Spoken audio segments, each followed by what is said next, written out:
ছড়িয়ে যাক কোরআনের শিক্ষা ঘরে ঘরে আমার এই আকাঙ্ক্ষা। আলহামদুলিল্লাহি রাব্বিল আলামিন ওয়াসসালাতু ওয়াসসালামু আলা সাইয়্যিদিল মুরসালিন আম্মা বা'দ ফাআউযু বিল্লাহি মিনাশ শাইতানির রাজীম বিসমিল্লাহির রহমানির রহিম। الصلاة والسلام عليك يا رسول الله وعلى آلك وأصحابك يا حبيب الله. الصلاة والسلام عليك يا نبي الله وعلى آلك وأصحابك يا نور الله. মাদানী চ্যানেলের দর্শক অনুষ্ঠান কুরআনী সূরার পরিচিতিতে আপনাদেরকে স্বাগতম জানাচ্ছি। আল্লাহ পাক আমাদের সকলকে কুরআনে মাজিদ ফুরকানে হামিদের নূর দ্বারা আমাদের অন্তর আত্মাকে আলোকিত করুন, আর কুরআনে পাকের ইলম আমাদেরকে অসংখ্য দান করুন, আর এই ইলমের উপর আমল করার তৌফিক দান করুন। দর্শকবৃন্দ, আমরা এই প্রোগ্রামে বিশেষ করে কোনো একটি সূরা আর সেই সূরায়ে মুবারকার নাজিল হওয়ার জায়গা, সেই সূরাটি মক্কি নাকি মাদানী সূরা, সে সংক্রান্ত কিছু ব্যাখ্যা করে থাকি। মনে রাখবেন যে মক্কি সূরা সেই সূরাসমূহকে বলা হয় যা মক্কায়ে মুকাররমার মধ্যে হিজরতের পূর্বে যা নাজিল হয়েছিল। চাই মক্কায়ে মুকাররমা কিংবা তার মুজাফাতের মধ্যে কোথাও সেটা নাজিল হলে হিজরতের পূর্বে যে সময়কাল রয়েছে প্রায় ১৩ বছর এটা হয়ে থাকে। হিজরতের পূর্বের সময় ১৩ বছর, এটা রাসূলুল্লাহ সাল্লাল্লাহু আলাইহি ওয়াসাল্লামের মক্কি জীবন বলা হয়ে থাকে। আর সেই সময় যে সূরা নাজিল হয়েছিল সেগুলো মক্কি সূরা, আর হিজরতের পরে যে সূরা নাজিল হয়েছিল সেগুলোকে মাদানী সূরা বলা হয়ে থাকে। কুরআনে পাকের অনেক সূরার শুরুতে আপনারা মক্কি এবং মাদানী এই পরিচিতি আপনারা দেখে থাকেন, আর এটা হযরতে সাহাবায়ে কিরাম আলাইহিম রিদওয়ানের সেই মহান মেহনত যে রাসূল মুকাররম সাল্লাল্লাহু আলাইহি ওয়াসাল্লামের কাছে যেভাবে ওনারা শুনেছেন, যেভাবে বুঝেছেন, যেই সূরা যে অনুযায়ী আয়াত তরতিব এই সব কিছু সেভাবেই তারা সংরক্ষণ করেছেন আর তা বিস্তার করেছেন। আজ আমাদের কাছে আলহামদুলিল্লাহ সেই সূরাসমূহ মজুদ রয়েছে। আজকে আমাদের যে সূরা মুবারকা যেটার নির্বাচন আর মুসহাফ শরীফের যে তরতিব রয়েছে সেই বিবেচনায়, অর্থাৎ কুরআনে পাকের ধারাবাহিক বর্ণনার মধ্যে এটি ৫ম নাম্বার সূরা, সূরাতুল মাঈদা। আজ আমরা সূরা মাঈদার ব্যাপারে কিছু আলোচনা শুনতে পাব। সূরা মাঈদা এটি মাদানী সূরা, শুধুমাত্র একটি আয়াতে মুবারকা ব্যতীত, আর এটি অনেক প্রসিদ্ধ একটি আয়াত, আল ইয়াউমা আকমালতু লাকুম দীনাকুম, যার মধ্যে আল্লাহ ইরশাদ করেছেন যে আজকের দিনে আমি তোমাদের দ্বীনকে কামিল করে দিয়েছি, পরিপূর্ণ করে দিয়েছি। এই আয়াতে মুবারকা বিদায় হজ্জের অবস্থান স্থলে রাসূলুল্লাহ সাল্লাল্লাহু আলাইহি ওয়াসাল্লাম এটাকে খুতবার মধ্যে অন্তর্ভুক্ত করেছেন। আর এই আয়াতে মুবারকা বিশেষ করে সেই হজের দিন সমূহের মধ্যে আর হুজুর আলাইহিস সালাতু ওয়াস সালামের সেই হজের সফরের মধ্যে এই আয়াতে মুবারকা নাজিল হয়েছে। এটা ছাড়া এই সূরার প্রত্যেকটি আয়াতে মুবারকা সেগুলো মদিনায়ে মুনাওয়ারার মধ্যে, আর তার মধ্যে অসংখ্য আহকাম সমূহ এগুলো বর্ণিত হয়েছে। এই সূরায়ে পাকের মধ্যে ১৬টি রুকু রয়েছে এবং ১২০টি তার আয়াত রয়েছে। আর মুফাসসিরিনগণ লিখেছেন এই সূরায়ে মুবারকার কোনো আয়াতই মনসুখ হয়নি, অর্থাৎ একেবারে সমস্ত আয়াতে মুবারকা যার মধ্যে আহকামসমূহ বর্ণিত হয়েছে, আর অসংখ্য আহকামসমূহ আল্লাহ পাক এই সূরার মধ্যে বর্ণনা করেছেন। বেসিক আমরা নামাজের জন্য যে পবিত্রতা, অর্থাৎ শুরুতে উযু করে থাকি, তো উযুর ফরজের বিষয়টি সেটাও এই পারায় আর এই সূরায়ে মুবারকার মধ্যে আল্লাহ পাক সেটা নাজিল করে দিয়েছেন। অনুরূপভাবে চোরের কি শাস্তি, তাকে কিভাবে শাস্তি দিতে হবে এ ব্যাপারেও এই সূরার মধ্যে সে আহকামসমূহ নাজিল হয়েছে। এছাড়াও অনেক প্রতিজ্ঞা, অনেক কসম এবং কসমের কাফারার বিষয়াদিও এখানে, এইভাবে আরও অনেক বিষয়ে আল্লাহ পাক সূরায়ে মাঈদার ভিতরে আহকামসমূহ নাজিল করেছেন। দর্শকবৃন্দ, এই সূরায়ে মুবারকার নাম সূরা মাঈদা। এই সূরাকে বলা হয়ে থাকে মাঈদা, আরবি ভাষায় দস্তরখানাকে বলা হয়ে থাকে। তো হলো এমন যে হযরতে ঈসা আলা নবিয়্যিনা ওয়া আলাইহিস সালাতু ওয়াস সালাম, ওনার কাছে লোকেরা হাওয়ারিগণ ওনারা একটি বিষয় তালাশ করলেন যে আসমান থেকে খাবারের ব্যবস্থা করুন। তো হযরতে ঈসা আলাইহিস সালাতু ওয়াস সালাম আল্লাহর বারগাহে প্রার্থনা করলেন, আর যে দোয়া তিনি করেছিলেন তো সেই দোয়ায়ের মধ্যে মাঈদার আলোচনা রয়েছে, হে আল্লাহ আসমান থেকে নাজিল করুন। ربنا أنزل علينا مائدة من السماء تكون لنا عيدا لأولنا وآخرنا وآية منك তিনি এই দোয়া করলেন যে হে আল্লাহ আসমান থেকে দস্তরখান নাজিল করুন আর যে নিয়ামত দস্তরখানের মাধ্যমে আপনার কাছ থেকে আমরা পাব সেটা কি হবে তাকুনু লানা ঈদাল লিআউয়ালিনা ওয়া আখিরিনা সেটা আমাদের পূর্বের এবং পরের সকলের জন্য ঈদ হয়ে যাবে অর্থাৎ সেই দিন আমাদের শুকরগুজারের হয়ে যাবে সেই দিন তা আমরা ঈদ হিসেবে স্মরণ রাখব সুবহানাল্লাহ ঈদ দর্শকবৃন্দ যখন কোনো ব্যক্তির কাছে কোনো বড় কোনো সুসংবাদ তারা পেয়ে যায় মানুষ বলে যে আজকে আমাদের ঈদ হয়ে গেছে আজ আমাদের ঈদ হয়ে গেছে কাউকে ফেরত পেলেন ঈদ হয়ে গেছে বাচ্চা প্রবাস থেকে কারো সন্তান নিজের দেশে চলে আসলে মা বাবা বলেন আমাদের ঈদ হয়েছে সন্তান বলেন আমার জন্য ঈদ আমি আমার মা বাবাকে পেয়েছি আমি আমার মা বাবা সাথে সাক্ষাৎ করেছি উদ্দেশ্য দুনিয়ার মধ্যে বড়সড় কোনো কাজ এই ভিত্তিতে ব্যক্তির কোনো উন্নতি সাধন হয় কিংবা কোনো উপকারিতা সেখান থেকে পাওয়া যায় তো মানুষ সেটাকে ঈদ হিসেবে ব্যাখ্যা করে থাকেন তো ঈদ এমন খুশি যেটাকে ঈদ হিসেবে ব্যাখ্যা করা হয়ে থাকে তো এটা শরীয়তের দিক থেকে ঈদ এটাকে বলা হয় না কিন্তু একটি বিবেচনায় প্রচলনগত দিক থেকে এটাকে ঈদ বলা হয়ে থাকে তো হযরতে ঈসা আলাইহিস সালাতু ওয়াস সালাম সে দস্তরখানের নাজিলকে বলে দিলেন এটা আমাদের জন্য ঈদ হয়ে যাবে আমাদের পূর্ববর্তীদের জন্য ঈদ হবে আমাদের পরবর্তীদের জন্য ঈদ হয়ে যাবে এটাকে উনি ঈদের দিন বলেছেন এই আয়াতকে লক্ষ্য রেখে আমাদের উলামায়ে কিরামগণ ইরশাদ করেছেন যে নবী পাক সাল্লাল্লাহু আলাইহি ওয়াসাল্লামের চাইতে কোনো বড় আর কোন নিয়ামত এমন হতে পারে হুজুর সাল্লাল্লাহু তাআলা আলাইহি ওয়া আলিহি ওয়াসাল্লাম যেই দিন দুনিয়ার মধ্যে তাশরিফ আনলেন তো সেটাও আমাদের জন্য ঈদের দিন কারণ হযরতে ঈসা আলাইহিস সালাম তো সেই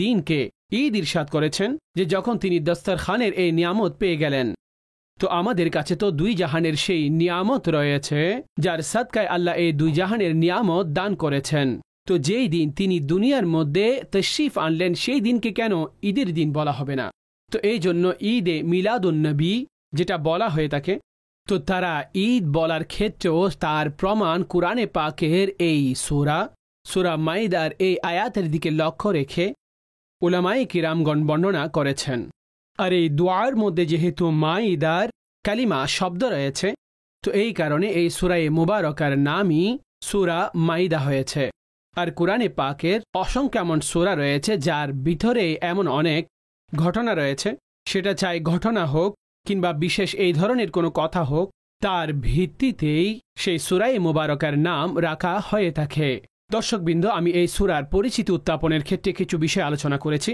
এখন সূরা মুবারকা এটার কিছু বিষয়বস্তুর দিকে আমরা অগ্রসর হব আর সূরা মাইদার ব্যাপারে আরো বেশি কিছু শুনব সূরা মাইদার ফজিলত এই রিওয়ায়াতের মাধ্যমে এটা অনুমান করুন হযরত উমর রাদিয়াল্লাহু তাআলা আনহু ওনার কাছ থেকে রিওয়ায়াত রয়েছে যে একজন ইহুদি ওনাকে বললেন যে হে আমিরুল মুমিনিন রাদিয়াল্লাহু তাআলা আনহু যদি যে কুরআনে পাকের একটি আয়াত আল্লাহ আপনাদের উপর নাজিল করেছেন আল ইয়াউমা আকমালতু লাকুম দীনাকুম ওয়া আতমামতু আলাইকুম নি'মাতি ওয়া রাদিতু লাকুমুল ইসলাম দীনা তো সেই ইহুদি বলল যে যদি এই আয়াত আমাদের উপর নাজিল হতো তাহলে আমরা সেই দিনটিকে ঈদ বানিয়ে নিতাম আমরা সেই দিনকে নিজেদের জন্য ঈদ বানিয়ে নিতাম যে যেই দিন এই আয়াত নাজিল হয়েছে হযরত উমর রাদিয়াল্লাহু তাআলা আনহু যখন জিজ্ঞেস করা হলো কোন আয়াত তো তিনি এই আয়াতের ব্যাপারে বললেন যে আল ইয়াউমা আকমালতু লাকুম দীনাকুম ওয়া আতমামতু আলাইকুম নি'মাতি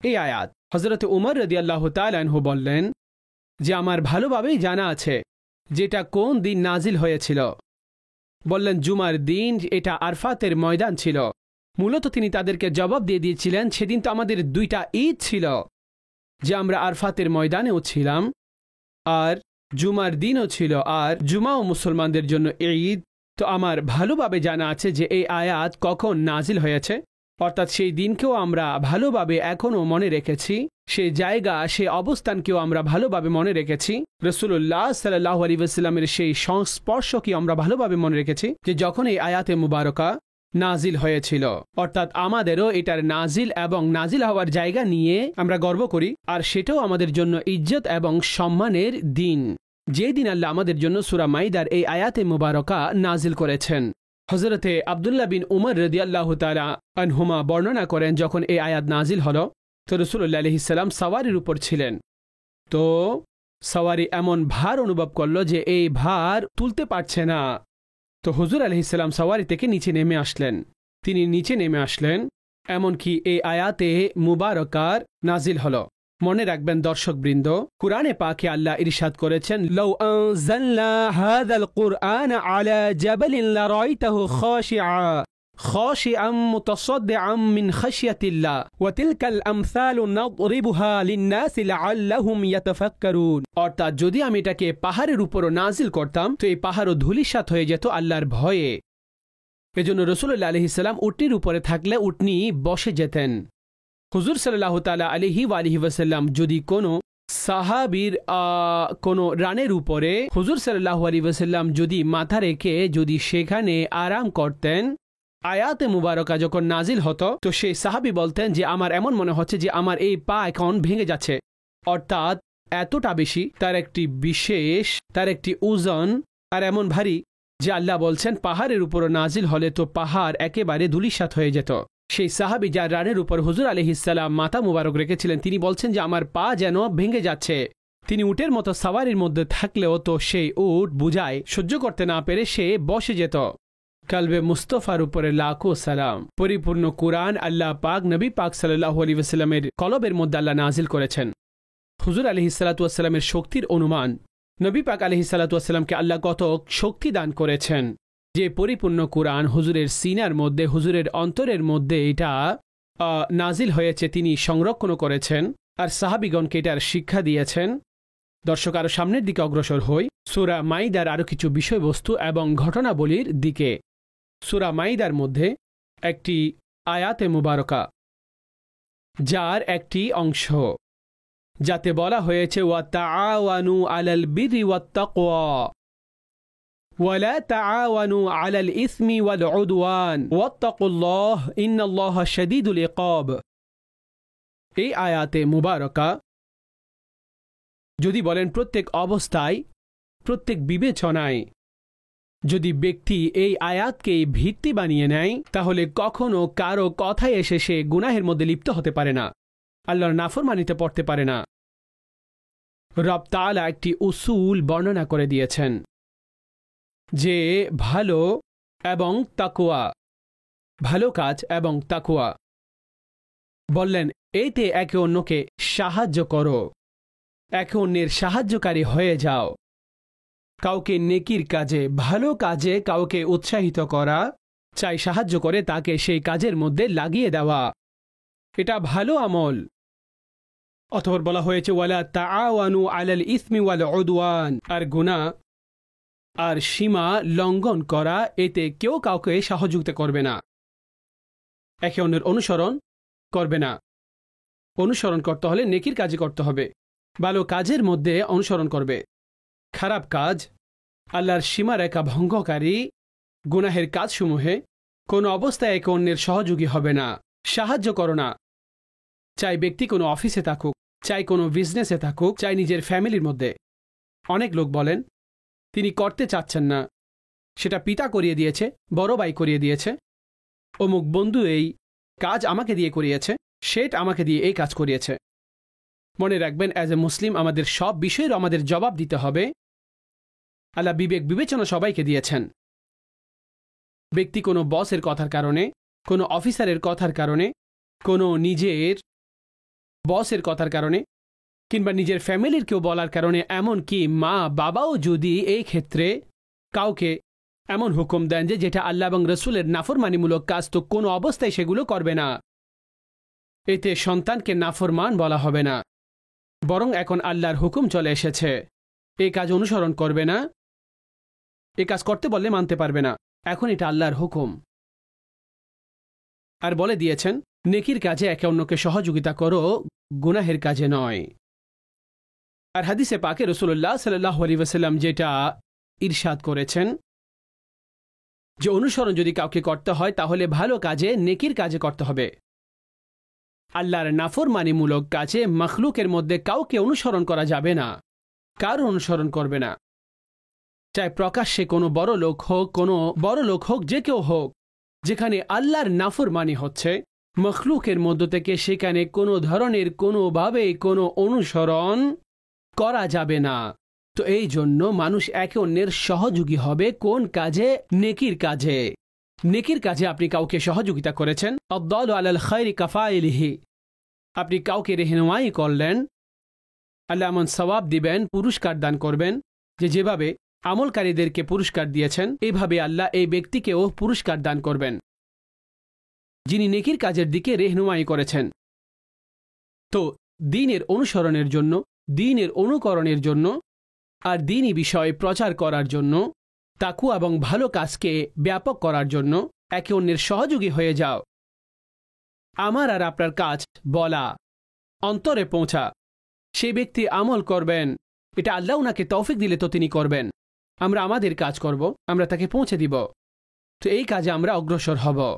কিন্তু পরবর্তী আয়াতে যে হুকুম দেওয়া হয়েছে, ওয়ালা তাআওয়ানু আলাল ইসমি ওয়াল উদওয়ান, যে গুনাহের কাজে সহযোগিতা করবে না, গুনাহের কাজে সহযোগিতা করবে না। এখন গুনাহের কাজ কি হয়ে থাকে? ভারী কোনো ঘুষ নিয়ে কারো বিরুদ্ধে মন্দ ফাইসালা দেওয়া, অন্যায়ভাবে হত্যা করা, ব্যবসায়িকভাবে কাউকে ক্ষতি করা, ভীতি প্রদর্শন করা, কারো সম্পদ লুণ্ঠন করা, চুরি করা, মিথ্যা সাক্ষী দিয়ে দেওয়া। জি, মিথ্যা সাক্ষী, যার ব্যাপারে এতগুলো শাস্তির কথা বলা হয়েছে কোরআনে পাকের মধ্যে, হাদিসে পাকের মধ্যে। আজ মানুষ ক্রয় করে নেয়, টাকা নিয়ে তারা মিথ্যা সাক্ষী দেয়, কসমও তারা করে ফেলে। আল্লাহু আকবার কবীরা। আল্লাহকে ভয় করা উচিত। আল্লাহ ইরশাদ করেছেন, ওয়াত্তাকুল্লাহ ইন্নাল্লাহা শাদীদুল ইকাব, আল্লাহকে ভয় করো, আল্লাহর পাকড়াও অনেক কঠিন হয়ে থাকে। মনে রাখবেন, ইন্না বাতশা রাব্বিকা লাশাদীদ, আল্লাহর গ্রেপ্তার পাকড়াও এটা অনেক কঠিন। কারো যদি সুযোগ হয়, কিন্তু সেই সুযোগকে নিজের জন্য এমন জানবে না, আমার তো সুযোগ রয়েছে, কিছুটা সহজ হয়ে গেলে, কিন্তু যখন এই পাকড়াও হবে তো অনেক কঠিন পাকড়াও হবে। আল্লাহকে সব সময় ভয় করা উচিত।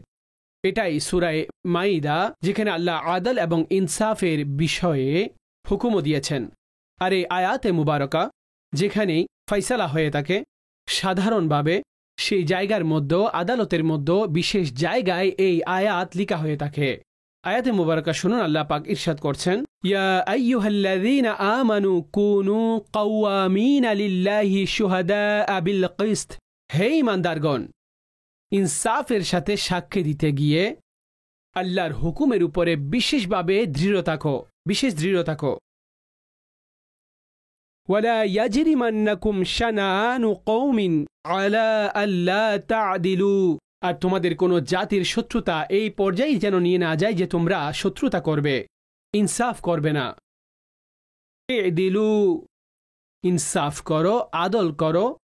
হুয়া আকরাবু লিত্তাকওয়া, এই ইনসাফ করা এটা পরহেজগারির চাইতেও নিকটবর্তী, তাকওয়ার নিকটবর্তী।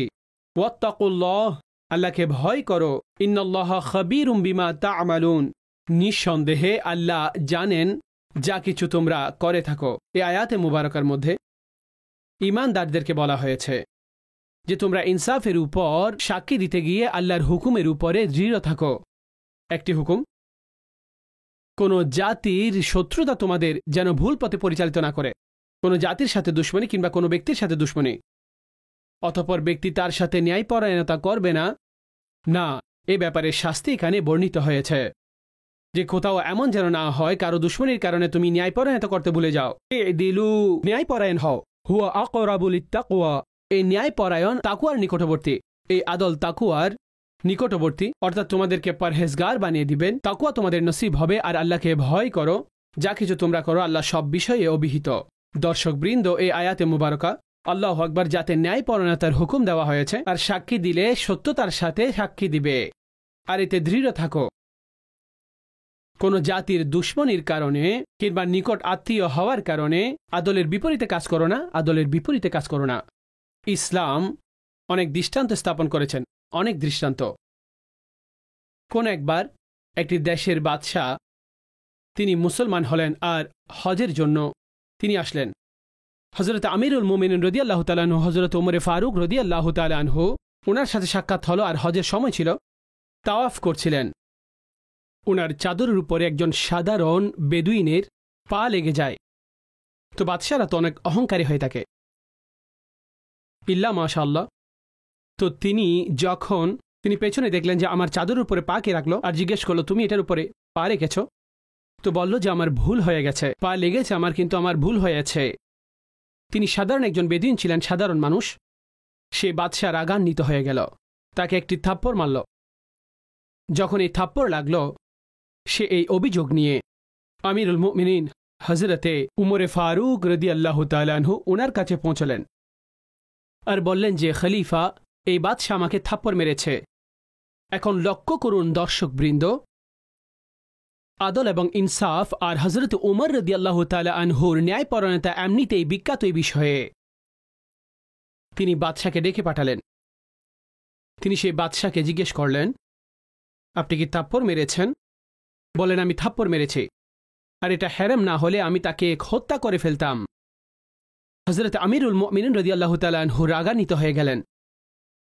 বললেন যে তুমি কি জানো না, ইসলাম গ্রহণ করার পরে বাদশাহ এবং সাধারণ মানুষ উভয়ের সম অধিকার, তার কাছে ক্ষমা চাও। যদি সেই তোমাকে ক্ষমা করে দেয়, না হয় শাস্তির জন্য প্রস্তুত হয়ে যাও। অর্থাৎ যেভাবে থাপ্পড় মেরেছ সেভাবেই থাপ্পড় খাবে। এখন তো বাদশাহ, তিনি বললেন আমাকে সুযোগ দিন, একদিনের সুযোগ দিয়ে দিন। তো আমিরুল মুমিনিন তাকে, সে বেদুইনকে জিজ্ঞেস করলো, তুমি কি সুযোগ দিবে? তিনি বললেন, হ্যাঁ, আমি একদিনের সুযোগ দিব। তো সে একদিনের সুযোগ নিয়ে সে বাদশাহ সেখান থেকে পালায়ন করল, সেখান থেকে চলে গেল। অতঃপর এমন সংবাদ পেল যে সে ইসলাম থেকে মাআযাল্লাহ ছুটে গিয়েছে। কিন্তু সেটা কোন কারণে? সে বলতে লাগলো যে আমি বাদশাহ হয়ে যাকে ইচ্ছা তার কাছ থেকে আমি হক তালাশ করব। কিন্তু হযরত আমিরুল মুমিনিন রাদিয়াল্লাহু তাআলা আনহু তাকে ইসলামের এই শিক্ষা দিয়েছেন যে ইসলাম এই বিষয়ে তোমাকে সমতার হুকুম দিয়েছেন। সমতার হুকুম, আদল এবং ইনসাফের মহান সে উদাহরণ। দর্শকবৃন্দ, আজ কার স্ট্যাটাস একটু বৃদ্ধি পেলে সে অন্যকে মানুষই মনে করতে চায় না, তার হকসমূহ নষ্ট করে ফেলে। সে যতই অত্যাচার করুক না কেন, সেটাই চায় আমার সম্মান, আমার আত্মসম্মান, আমার টাকা, এই সব কিছু আমাকে বাঁচিয়ে নিবে। কখনোই নয়। আজ যদি দুনিয়ার মধ্যে মিথ্যাও বলেন, তো কিয়ামতের দিন তার হিসাব দিতে হবে। আর কিয়ামতের দিন যারা নিজেদের বিষয় আদি কিয়ামতের উপর ছেড়ে দিয়েছেন, মনে রাখবেন সে সময় বিষয়টি অনেক কঠিন হয়ে যাবে। আল্লাহ পাক আমাদের কুরআনে পাকের শিক্ষা অনুযায়ী আমলের তৌফিক দান করুন। সূরা মাইদার প্রারম্ভিক কিছু বিষয়াদি নিয়ে আমি এই আরজ করেছি। ইনশাআল্লাহ নেক্সট প্রোগ্রামে আপনারা সূরা মাইদার আরও অনেক বিষয়াদি সেগুলো শুনতে পাবেন। আল্লাহ পাক আমাকে আপনাকে শোনার তৌফিক দান করুন। আমিন। বিজাহিন নবীল আমিন সাল্লাল্লাহু আলাইহি ওয়াসাল্লাম। ছড়িয়ে যাক কোরআনের শিক্ষা ঘরে ঘরে, আমার এই